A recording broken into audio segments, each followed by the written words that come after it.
Еврорадио.FM. Вітаю ўсіх слухачоў Еўрарадыё. У студыі для вас працуе Зміцер Лукашук. Гэта сумесны стрым Еўрарадыё і Е-прамовы. Спачатку дыялог па інтэграцыі, а потым перамовы па коштах на газ, заяўляе расійскі віцэ-прэм'ер Дмітрый Козак. У адказ Александр Лукашенко падчас сустрэчы з дзяржсакратаром саюзнай дзяржавы Рыгорам Рапотам пераконвае, што Беларусь і Расія крок за крокам рухацца мусяць у развіцці інтэграцыйных працэсаў.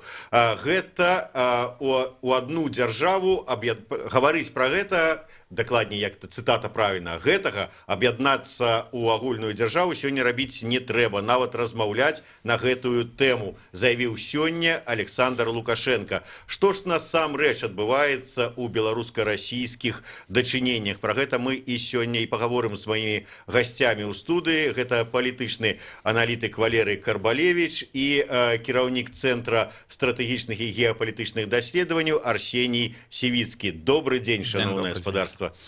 Спадар Валер, вось тыя две цытаты, пра якія я сказаў, ўсё ж таки Козака і Лукашэнкі, яны, на ваш погляд, як, супярэчаць адна адной ці не?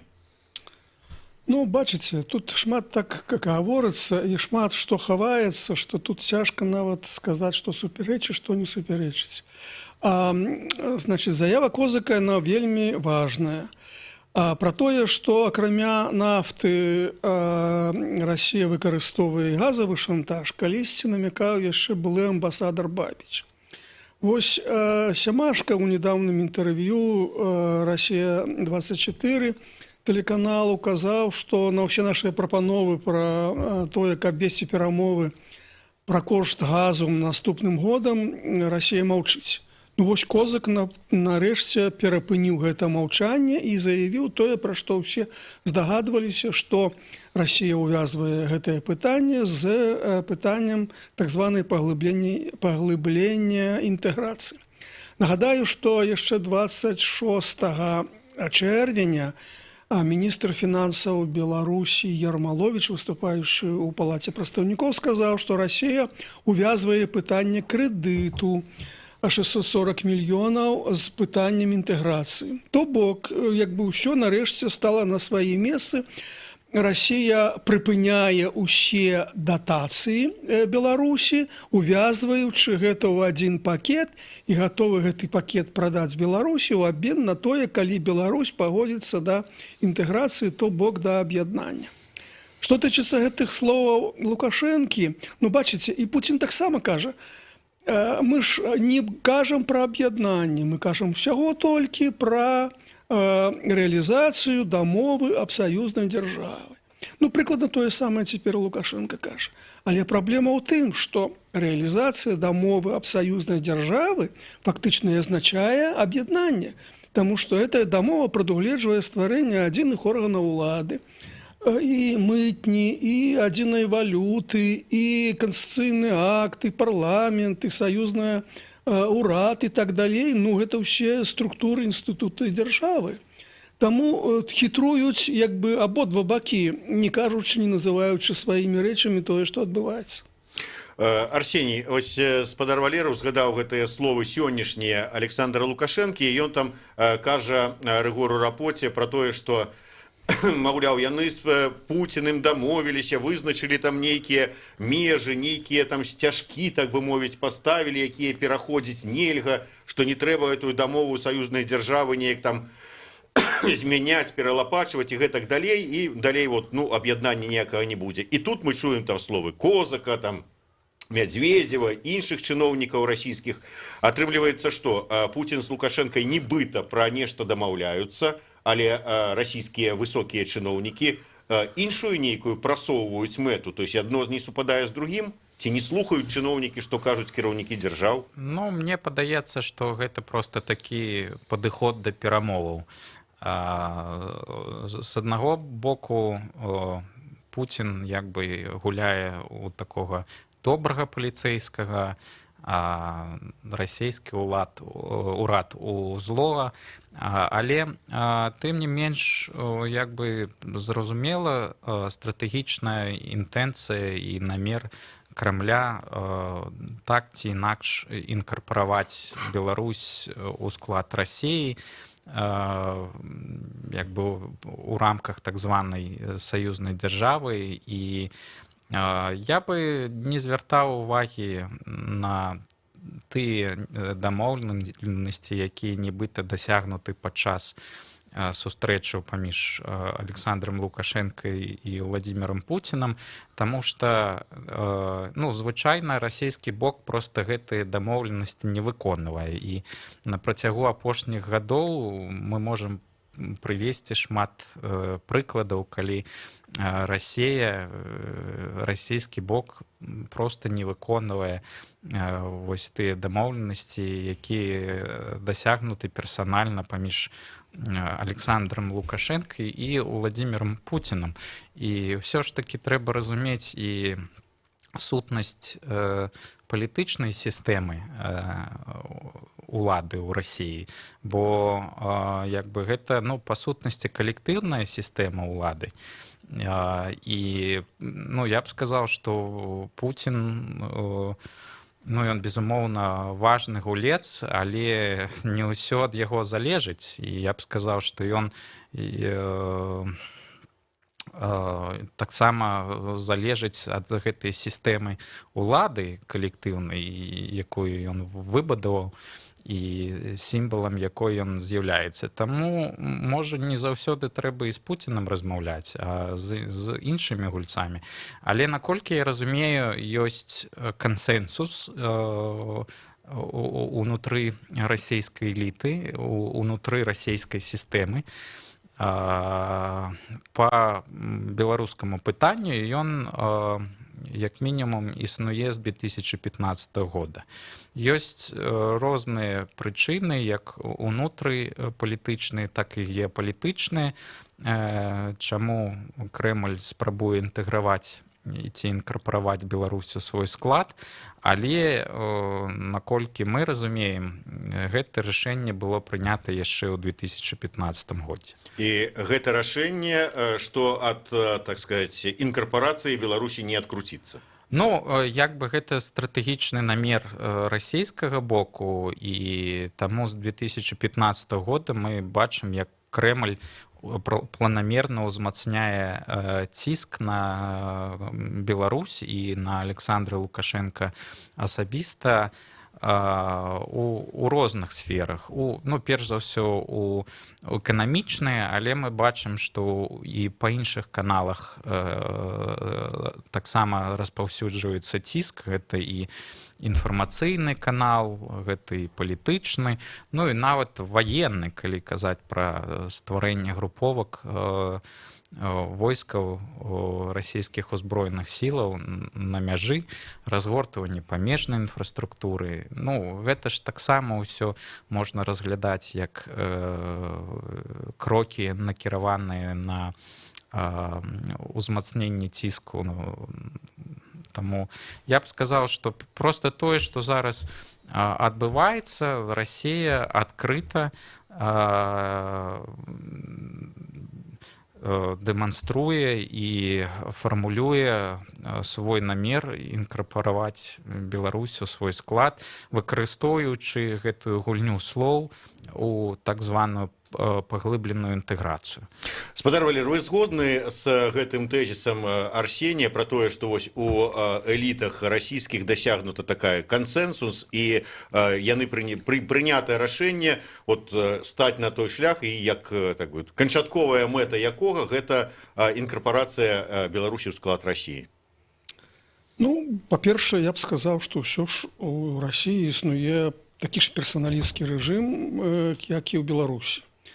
Іншая справа, што Расія занадта вялікая, і не заўсёды фізічна Пуцін можа кантраляваць усе працэсы, в адрозненне ад Беларусі, дзе магчымасці Лукашэнкі з прычын маштабу краіны намнога большыя. Таму я думаю, што галоўнае рашэнне прымае менавіта Пуцін. А вся эліта ўжо падстрайваецца і выконвае тыя рашэнні, якія Пуцін сфармуляваў. А гледзячы па ўсім, як дружна працуюць усе дзяржаўныя інстытуты Расіі, як яны ўсе зараз скіраваны на гэтую ідэю інтэграцыі, так, палітычнае рашэнне прынятае. Іншая справа, што не ўсё залежыць ад Расіі, а шмат што залежыць ад таго, ці будзе Беларусь супраціўляцца, ці захоча яна супраціўляцца, ці гатова яна ахвяраваць тымі ахвярамі, якія з'явяцца пасля таго, як Беларусь катэгарычна адмовіцца ад інтэграцыі. Вось гэтае пытанне мне падаецца важным. А як вы лічыце, ці гатовая Беларусь супраціўляцца да канца? Вось гэтыя словы таго ж самага Александра Лукашэнкі пра тое, што няма чаго зараз гаварыць пра нейкае аб'яднанне, нават думаць пра гэта не трэба. Зараз гэты закон пра мабілізацыю, ён кажа, што нам трэба тут сваё войска, якое здольнае супраціўляцца, ствараць. Яны сапраўды сведчаць пра тое, што Лукашенко гатовы супраціўляцца гэтаму прымусу да інтэграцыі, ці гэта такая дым, за якім хаваецца нежаданне ўвогуле, ці нейкія іншыя планы, скажем так? Я думаю, Лукашенко будзе супраціўляцца да апошняга. Я б звярнуў увагу вось на одну фразу падчас сустрэчы з Рапотай, якую сёння Лукашенко сказаў, што мы хацелі і мы дамовіліся пра тое, што паралельна будуць абмяркоўвацца стратэгічныя пытанні, то бок пытанне аб'яднання, і тактычныя пытанні, то бок працяг расійскіх датацый Беларусі. Але вось, маўляў, расійскі бок парушыў гэту дамоўленасць, ён не хоча абмяркоўваць вот это тактычныя пытанні. Ну, такім разе, можна сказаць, што нам і гаварыць няма пра што. Ну, зразумела, гэта, так сказать, такая перамоўная пазіцыя, абмяркоўваць усё ж такі давядзецца. Але пытанне ў тым, ці гатовае беларускае грамадства ахвяраваць. Вось Лукашенко, выступаючы на ўрачыстым сходзе, прысвечаным Дню незалежнасці, казаў, што незалежнасць шмат чаго каштуе. І мне падаецца, што вось на гэтую фразу мы не вельмі, так сказать, звярнулі ўвагу, а яна вельмі важная. То бок беларускае грамадства вот цяпер павінна зразумець, які кошт незалежнасці. То бок, калі Беларусь адмовіцца, калі Беларусь апынецца ў сітуацыі без расійскіх датацый, гэта даволі непрыемная сітуацыя. Эканамічная, сацыяльная, палітычная, ці будзе народ пратэставаць, ці не будзе. Як прарэагуюць іншыя палітычныя суб'екты беларускія на ўсё гэта. Я думаю, што вот это таксама важнае пытанне.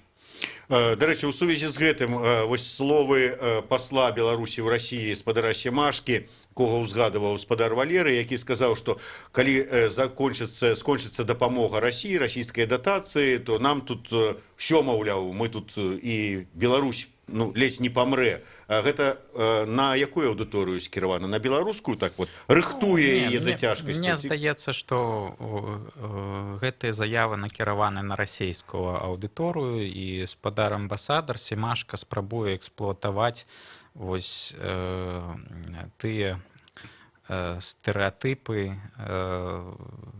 якія укарэнены сярод расійскага грамадства аб братэрстве, аб тым, што вось Расія павінна нейкім чынам дапамагаць братэрскаму народу і гэтак далей.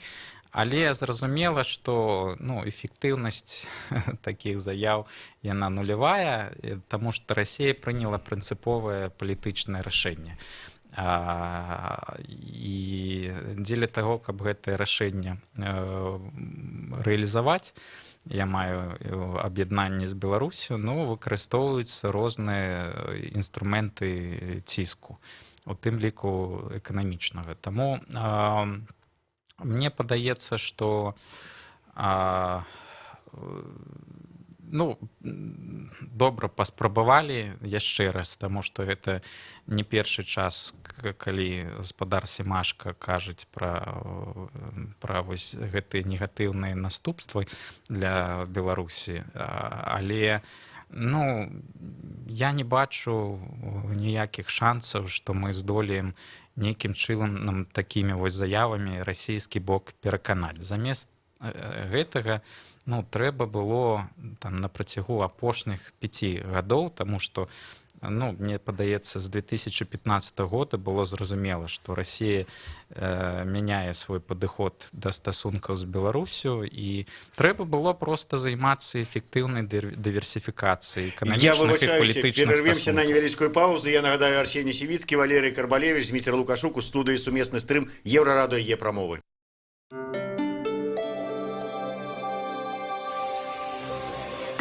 Єврорадіо. Новини – наша справа.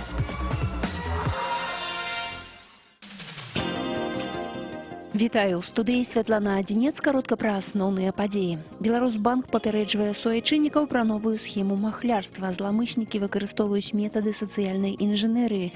Махляр звязваецца з патэнцыйнай ахвярай, якая прадае ў інтэрнэце нейкі тавар пад выглядам пакупніка.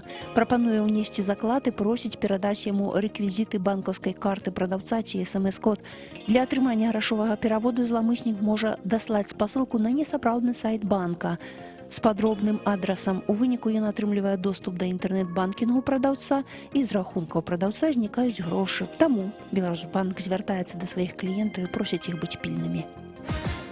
У Свіслачы працягваюцца раскопкі магілы Віктара Каліноўскага. Па яго спарэштках спадзяюцца канчаткова ідэнтыфікаваць парэшткі брата Кастуся Каліноўскага, кіраўніка вызвольнага паўстання 1863-64 гадоў. Раскопкі вядуць Мікалай Памазанаў, Вадзім Кошман і іх літоўскі калега, прафесар антрапалогіі Віленскага універсітэту Рымантас Янкаўскас. Як вядома, увосень 2019-го ў Вільні запланаванае ўрачыстае перазахаванне парэшткаў паўстанцаў, сярод іх Кастуся Каліноўскага, апазнанага на 95%. На 5% упэўненасці мусіць дадаць ДНК Віктара. Александр Лукашенко падчас сустрэчы з дзяржсакратаром гэтак званай саюзнай дзяржавы Рыгорам Рапотам паскардзіўся на тое, што беларуска-расійская міжурадавая рабочая група па пытаннях інтэграцыі часамі працуе з вялікімі перашкодамі, натыкаецца на перашкоды з боку ўрада Расіі.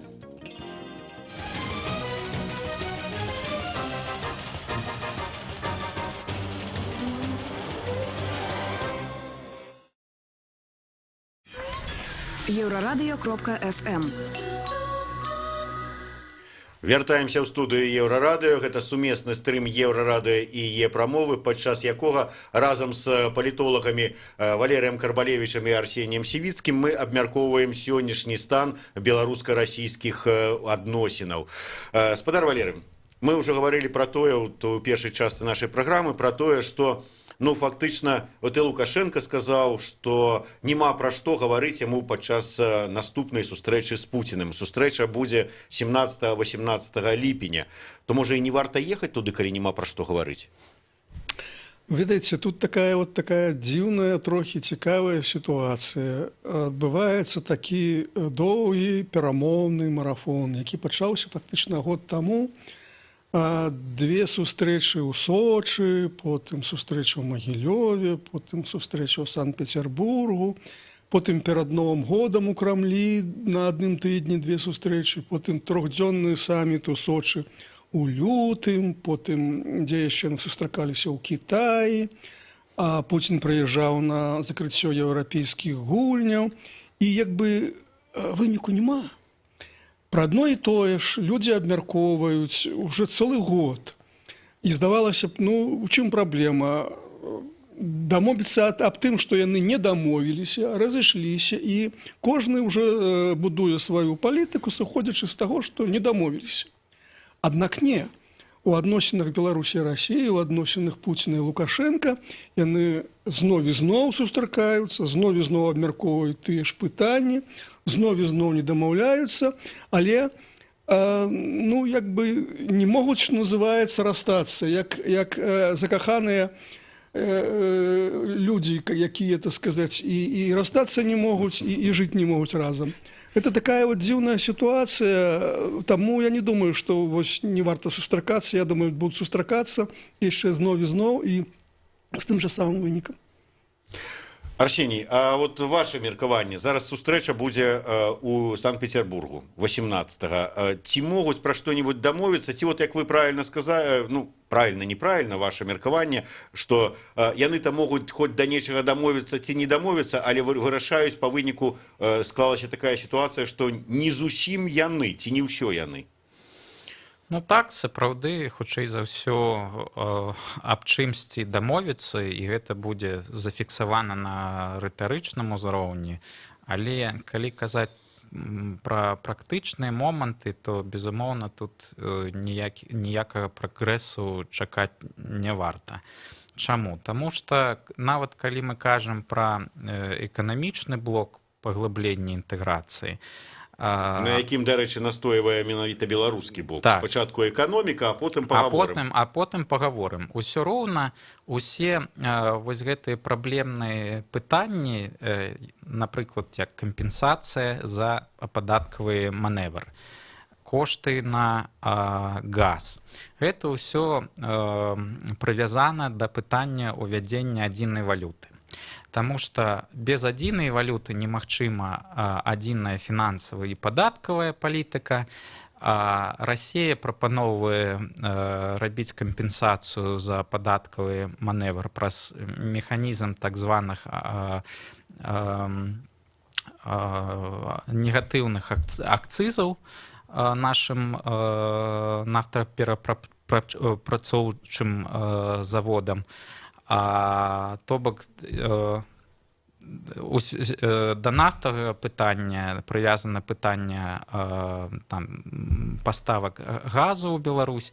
То бок, ну і відавочна, што беларускі бок не пойдзе на ўвядзенне адзінай валюты, і мне здаецца, што зараз тактыка Менску забалбатаць перамоўчы працэс, адцягнуць прыняцце так званых стратэгічных рашэнняў ці саступак, ну і спрабаваць нейкім чынам упэўніць Пуціна у тым, што яму не патрэбна інтэграцыя з Беларусю у рамках саюзнай дзяржавы. І наколькі я разумею, беларускі бок ужо распрацаваў сістэму аргументаў, што будуць санкцыі уведзены заходнія, калі гэта адбудзецца, і Расія апынецца у большай нават ізаляцыі, чым пасля вайны з Украінай, і гэтак далей, і гэтак далей. Але, ну, як мне падаецца, гэтыя аргументы зусім не працуюць. Таму хутчэй за ўсё, як бы напружанасць у адносінах паміж Менскам і Крамлём будзе нарастаць бліжэйшыя як мінімум 2-3 гады.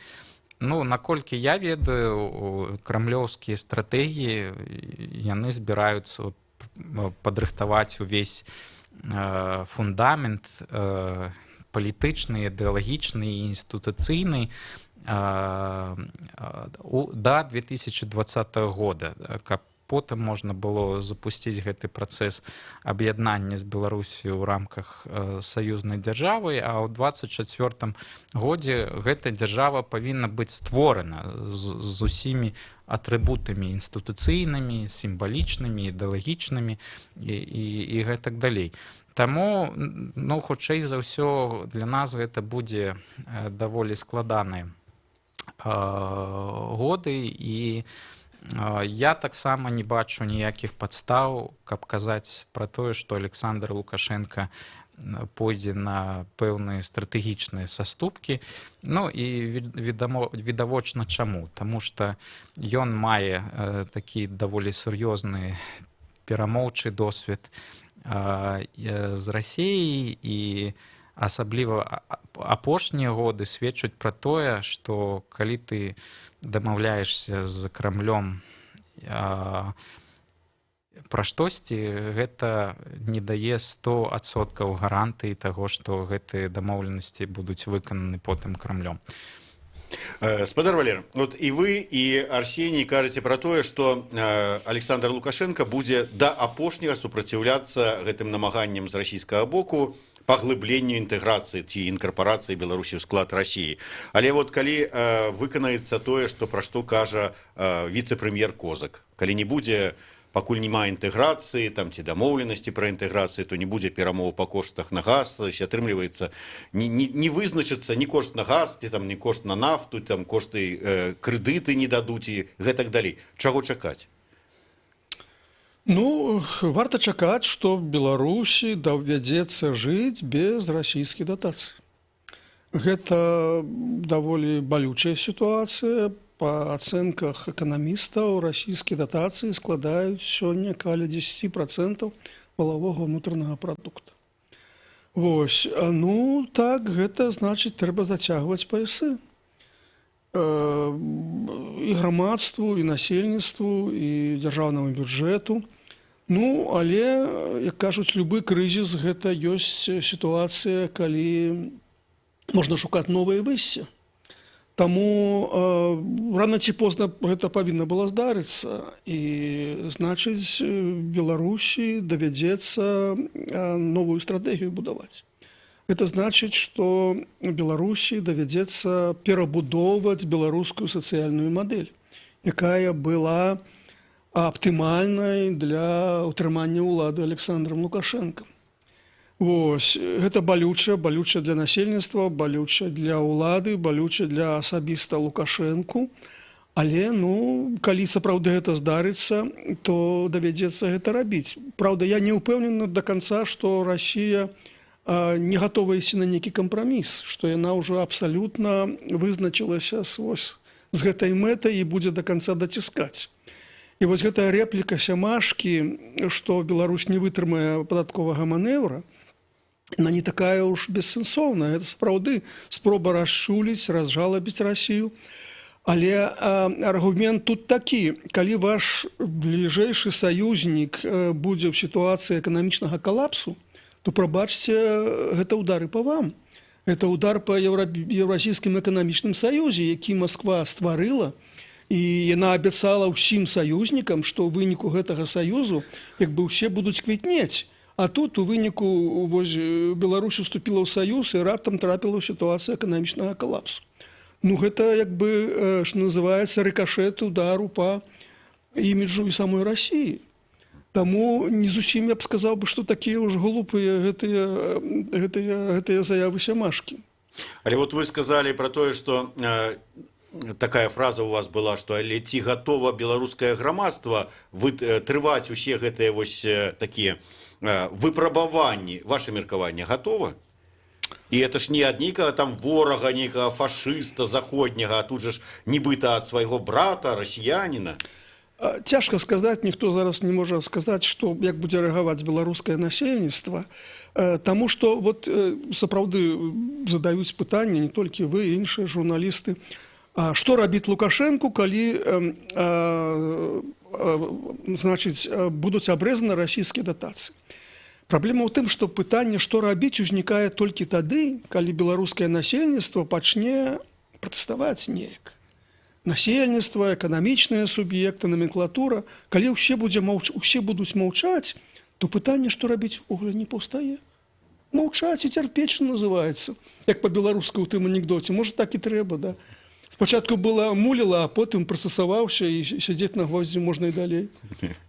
Арсеній, вы сказалі пра тое, што расійскі бок будзе тут нейкія будаваць такія падмурак, на якім будзе грунтавацца далей тут как бы інтэграцыя там ці будаўніцтва расійскага прысутнасці, ці што маеце на ўвазе? Які гэта падмурак? Я просто зараз прыгадаў размову сваю з палітыкам Вольгай Карача, з якой мы пабіліся аб заклад на бутэльку каньяку. Яна сказала, што на будучых выбарах тут у нас з'явіцца прарасійскі ярка выражаны кандыдат, прычым это кандыдат будзе з номенклатуры. Вот што вы мелі на ўвазе? Ну, я бы так разглядаў сітуацыю. У Расіі ўжо падрыхтавана некалькі сцэнароў інкарпорацыі ці аб'яднання. Першы сцэнар – гэта так званае прымушэнне да інтэграцыі праз ціск. Гэта тое, што мы зараз назіраем. Але, ну, вось як будзе паводзіць сябе Крэмль, калі гэты сцэнар ці гэтая стратэгія ціску не спрацуе? Ну, тады, відавочна, ёсць іншы сцэнар, які ўжо сёння абмяркоўваецца ў пэўных колах каля Крамля. Гэта так званы рэжым change, ці змена рэжыма, і на самой справе ў Расіі ёсць багаты досвед у правядзенні такіх аперацый у шэрагу постсавецкіх краін. Я б сказаў, ён не зусім станоўчы досвед. Ну, не зусім станоўчы, дзесьці станоўчы, дзесьці не станоўчы, але ўсё роўна ёсць. Таму як бы хутчэй за ўсё Расія плануе ўмяшальніцтва ва ўнутрапалітычныя працэсы ў Беларусі, калі Лукашенко адмовіцца рабіць стратэгічныя саступкі. І хутчэй за ўсё гэтага ўмяшальніцтва варта чакаць у наступным годзе. Якраз пачынаецца прэзідэнцкая электаральная кампанія. І, безумоўна, Расія будзе будаваць тут інфраструктуру ўплыву, і не толькі інфармацыйную, але і палітычную. Мы ўжо бачым першыя сведкі пра тое, што Расія спрабуе не толькі кантактаваць з сілавым кіраўніцтвам, з наменклатурай, Расія пачала кампанію па скупцы гэтых актываў, калі нагадаць справу спадара Цюрына і іншых карупцыянераў. То бок, безумоўна, Расія рыхтуе падмурак для ўмяшальніцтва, і канчатковая мэта гэтага ўмяшальніцтва — гэта змена рэжыму. Гэта як бы прывод да ўлады цалкам лаяльных пракрамлёўскіх сілаў, якія скончуць гэтую справу па паглыбленню інтэграцыі і абвешчуць стварэнне саюзнай дзяржавы. І, на жаль, верагоднасць вось гэтага другога сцэнару, яна вельмі вялікая, і ўсё залежыць ад таго, як беларускі бок зараз падрыхтуецца да гэтага сцэнара. Таму мне здаецца, што тут ёсць магчымасці Крэмль перагуляць, як мы некалькі разоў гэта ўжо рабілі. 2010 год, я б сказаў, шмат паралеляў з той сітуацыяй. Таксама Расія разглядала опцыю змены рэжыму ў Менску і працавала з некалькімі буйнымі номенклатурнымі лідарамі. І, па сутнасці, мы зараз назіраем аналагічную сітуацыю, але сюды дадаецца яшчэ геапалітычны фактар.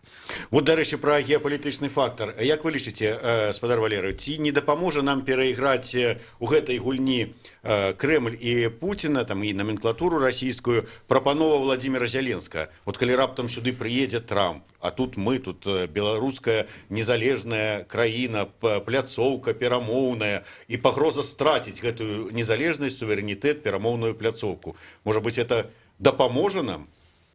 Я не думаю, что страх страціць перамоўную пляцоўку — гэта такі важны аргумент у сітуацыі, калі Расія хоча інкарпараваць Беларусь. Я ўсё ж паспрачаўся б з Арсеніем наконт таго, што сапраўды Расія хоча правесці аперацыю «Чэндж». Это вельмі рызыкоўная гульня, разумееце. Расія не можа правесці аперацыю па змене губернатараў у шэрагу сваіх рэгіёнах. Гэта факт мы маем. А тут ўсё ж такі Беларусь намнога больш незалежная краіна. І папужаць Лукашенка, вось гэта можна так, але толькі папужаць. А рэальна змяшчаць Лукашэнку, ведаеце, калісьці Расія вельмі нездаволена была Шеварднадзе ў Грузіі прэзідэнтам і дапамагла яго спіхнуць. Вось, з'явіўся Міша Саакашвілі, які, дарэчы, першы візіт зрабіў у Маскву, а потым што атрымалася ў канфлікце. Вось, таму, спрабуючы спіхнуць Лукашэнку, у выніку Расія можа атрымаць вынік зусім процілеглы. Што тут з'явіцца кіраўнік намнога больш антырасійскі, чым Лукашенко. Кантраляваць поўнасцю гэты працэс Расія не зможа. і я думаю, што яна это разумее, таму я сумняваюся, што такі рэальны праект існуе. Тым не менш, я пагаджуся з маімі гасцямі, што ўсё ж такі нейкая напруга ў адносінах будзе працягвацца, і чым это скончыцца невядома, і магчыма нам сапраўды давядзецца рыхтавацца да таго, што трэба будзе зацягваць паясы і абмяжуецца дапамога братэрская з Расіі. Арсеній Сівіцкі, Валерый Карбалевич, Зміцер Лукашук, сумесны стрым, Еўрарадыё і Е-прамова. А 16 гадзіне у нас талаковы эфір. Слухайце Еўрарадыё.